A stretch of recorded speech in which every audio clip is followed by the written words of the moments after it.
My philosophy is when Tripp Tracy is ready to come on the radio, we talk to Tripp Tracy. My friend, I feel like I just saw you.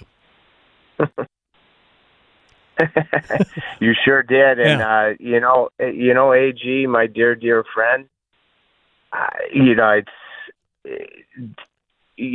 euphoria of the fun moments and the successful moments in the playoffs, and if you don't achieve the ultimate goal, it just, does it ever come to just a painful, screeching halt? And so now I'm going to, in the next few days, head up to Michigan, and I'm thinking about, I don't remember the movie, but I'll probably watch it with my mom this summer. My mom and dad loved it, The Sting. Oh, my gosh, what a great flick. Yeah, I'm going to watch it, but, there's no doubt about it. The Sting. It's real today. Yeah. It's real, and that's the reality of it, especially with the opportunity that you created with that great start last night and a good start to the second period to extend this thing to 6 games and be getting on a plane to go to South Florida right now. So it's a Sting today. There's no doubt about it. That's just where I'm at. Tripp Tracy is joining us here on the Adam Gold Show. I don't often disagree with Rod. I thought Carolina's game in game 1 was good, but it wasn't great. I don't think they really forced Florida to. The way I looked at it, I don't think they forced Florida to get out of second gear. Game 2 was atrocious. We all know it. There was no way around that. Rod admitted it. But game 3 was 1-1 into the third period. That was a winnable game for Carolina down there in game 3. Game 4 they won. Game 5, they had, I don't know if having control of the game is accurate, but 2-0, still playing really well, being the better team, even through that power play, because I actually thought that was a good power play, even though it hadn't scored, until the penalty, and then obviously it went sideways. But I thought the last 3 games looked so much more like Hurricanes hockey that, I was encouraged. I wish that they hadn't essentially, sacrificed is the right word. I wish they hadn't basically, fallen down 0-2. It was sort of a microcosm of macro of some of the games, no? Yeah, do you want me to hit on? Sure. Because there's so much there on the series, as opposed to just centrally last night. Yeah, do whatever you like.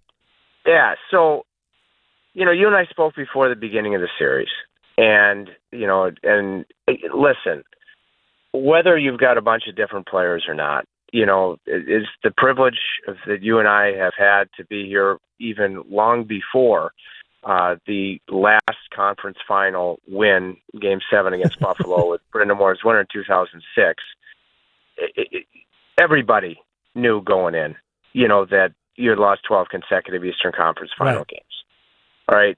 You also knew that Florida had just played in Toronto at Game 7, and they're playing 48 hours later. So, when you and I talked before Game 1, I thought to truly compete in this series that they were going to have to, at a minimum, go down to Florida 1-1, erase that streak. Right. And really, with how good you had been perfect, 5-0, I think, at that point, and you're building in the playoffs and the elite record in the regular season at home, really you're going to have to go down there 2-0 to really show the Panthers that you're going to compete in this series. It didn't happen. The reasons it didn't happen, I thought there was very visible rust from their skilled guys early on. I thought that the Hurricanes, to a detriment, tried to show Florida that they could play that nasty Florida, and so they got away from their identity. I thought there was rust in their skill. And then, it's my job, objectively so, but it's my job as an analyst for the team to then say, well, that didn't happen. I thought it was a must to win the series, but now how are they going to get back into this thing? And, just like this roster that lost so much last summer, and I truly thought going into the year that making the playoffs would be a success in and of itself. Started with me in the preseason, and I got really bullish about the future of the franchise with what I saw with the prospects in the preseason. I knew about all the cap space that was going to be available. So, I looked at it, right or wrong. My expectations this year with this roster was, if they make the playoffs, that's a success. Anything beyond that is a bonus, but then they continue to overachieve, so my expectations go up like everybody else's did. And so then, in the series, you're down 2-0, and, really you just look at some of these critical moments. The Taylor Hall turnover after you have that early kill in the third period in Game 3. Your power play, it had all sorts of great looks last night, but in an elimination game, you need results. Didn't score. And the best power play of the night was the one at 2-0. Both units had grade A chances. I got to look at the Burns replay and see just how much he missed by. Kotkaniemi had actually been on his toes late in that power play to prevent, I think it was Rodriguez, from having a breakaway. And I'm like, wow, this is a good sign. Then he just took a completely unnecessary penalty.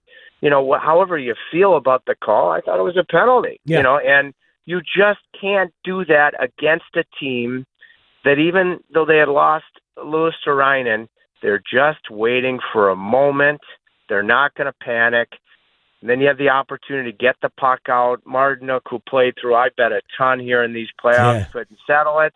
Barkov keeps it in. I thought Barkov, for me, I don't know what you did with your 3 stars last night, partner, but for me, runaway first star. Oh yeah, but I don't do any stars other than Hurricanes for the post game show.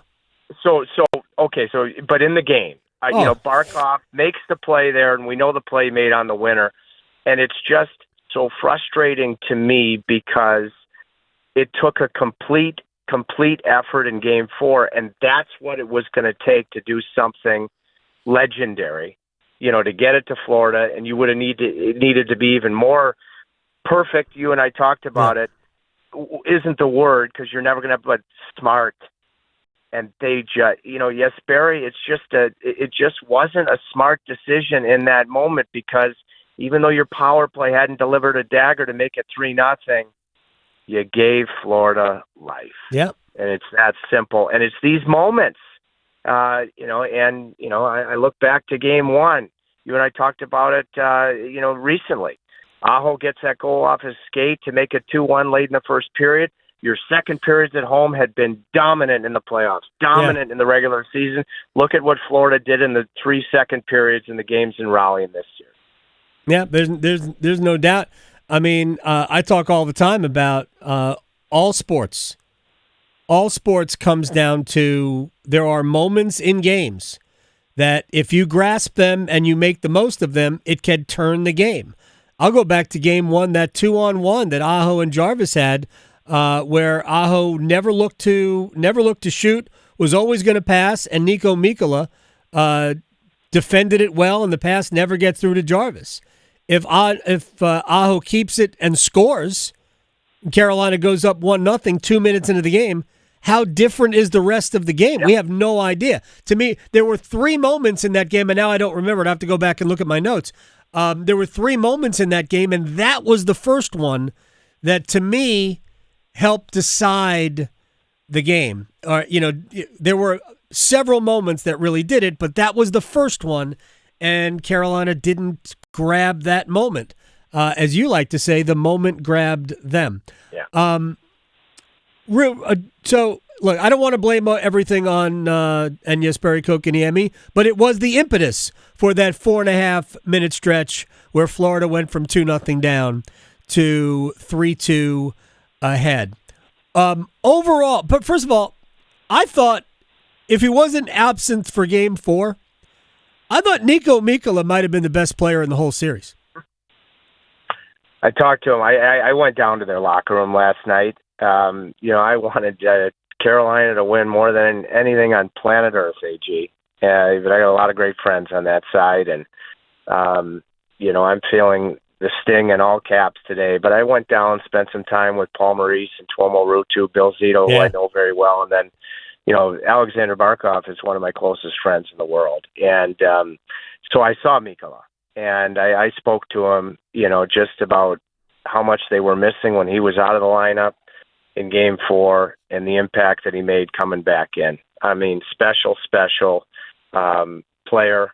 And, there was a ton of conversation, when you think about Reinhart missing a couple of games and Mikola Greer just missing the one. Last night, you had the 3 and 4 where Nikishin showed you, oh my gosh, how excited we should be about the future to the ends of the earth. He looked like a rookie last night. Yeah, he did. And that's not something that concerns me in the big picture.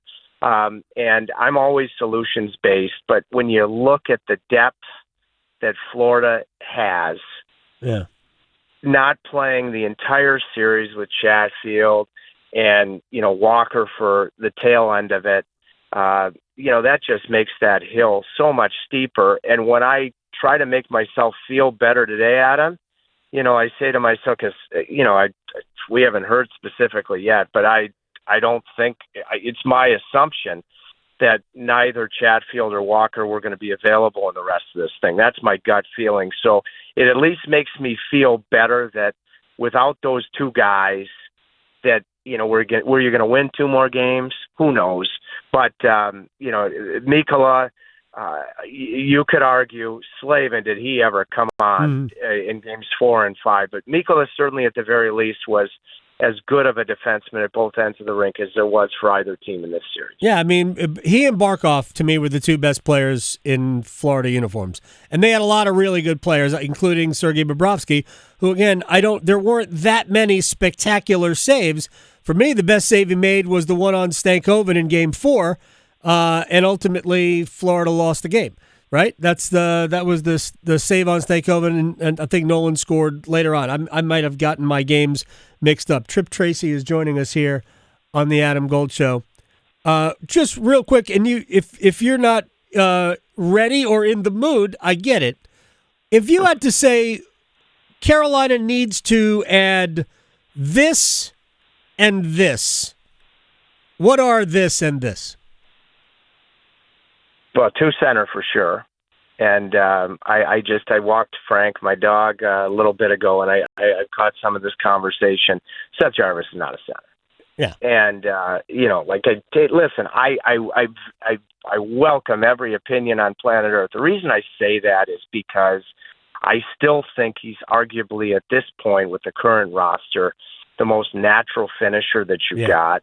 And you want that on the wings. But then when you look at it, can we agree Florida's the standard? Yes. And, so look at the size that Barkov exhibited on Orlov and then Robinson when he went to Chase before Alexander got it to Verhaeghe for the game winner. You don't just want to address that center ice position, but you want it with size. And as much as I love, in all caps, Seth Jarvis, and he plays a foot taller than he is. You got a bunch of small wingers that, all have incredible promise and current massive value. So I don't see that in the least. I'm just going to be blunt, but that you've got to address that, because, there were points in this series where your weakest links unfortunately cost you. Yeah. The other area would be, with the narrative that was there, and I get it, in this series about bite, Carolina showed heaviness in these playoffs, whether it be Carrier, whether it be Robinson, Jordan Stahl when he got angry, and I thought he was great last night. He hit that post. So I think you up front, you've really improved that.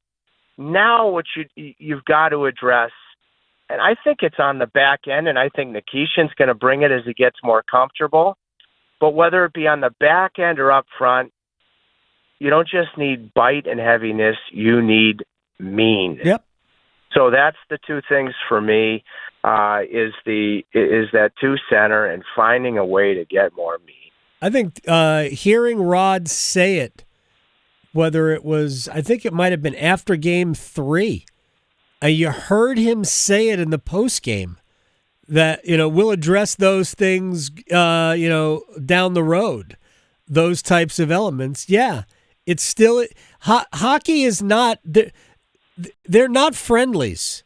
even if you are playing, there's nothing friendly about a hockey game.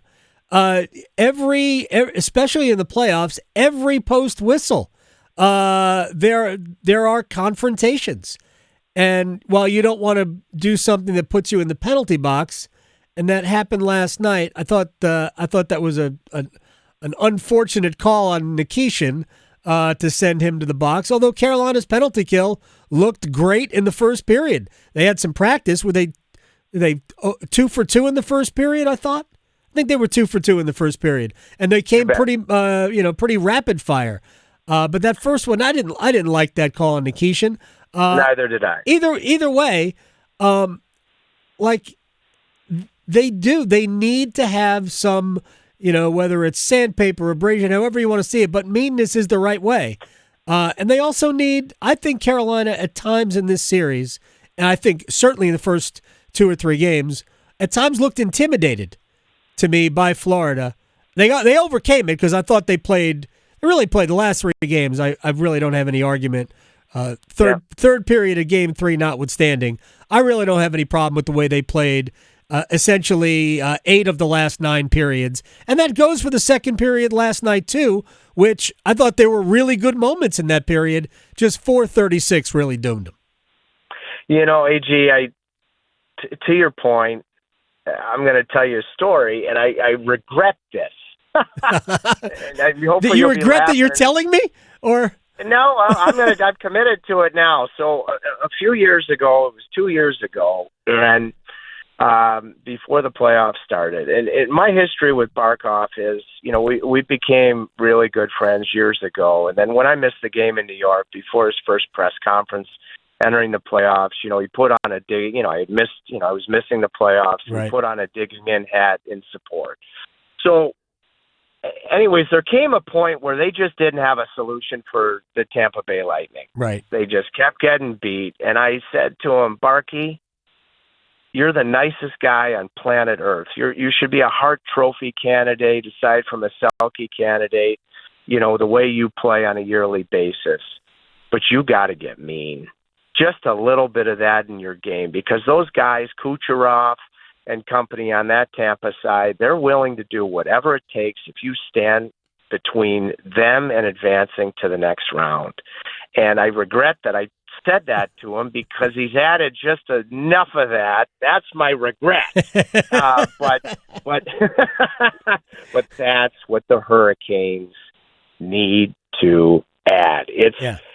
You're the soccer, football around the world fan that you are. This ain't a friendly. No. When it all gets settled in the handshake line, or, going down to congratulate my friends on the Florida side, despite the fact that this is a sting of all stings.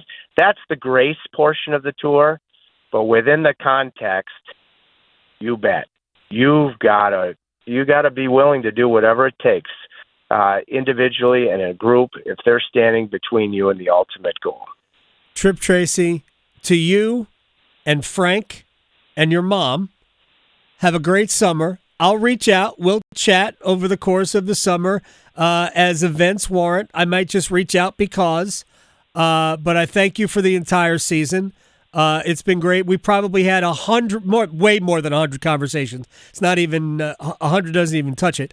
Probably 130 conversations over the course of this season. And I appreciate and loved every one of them. So thank you for that. And I'll talk to you very soon. Hey, G, I hate to compare years with you having known you since the Greensboro days, but I can certainly say this, and I said it to you last night before I gave you a hug. I've certainly never enjoyed a year more with you than I did this one. Thank you. Thank you very much. I appreciate it. Same here. And safe travels. Best to Frank. You betcha. Love you. I love you too, man. All right.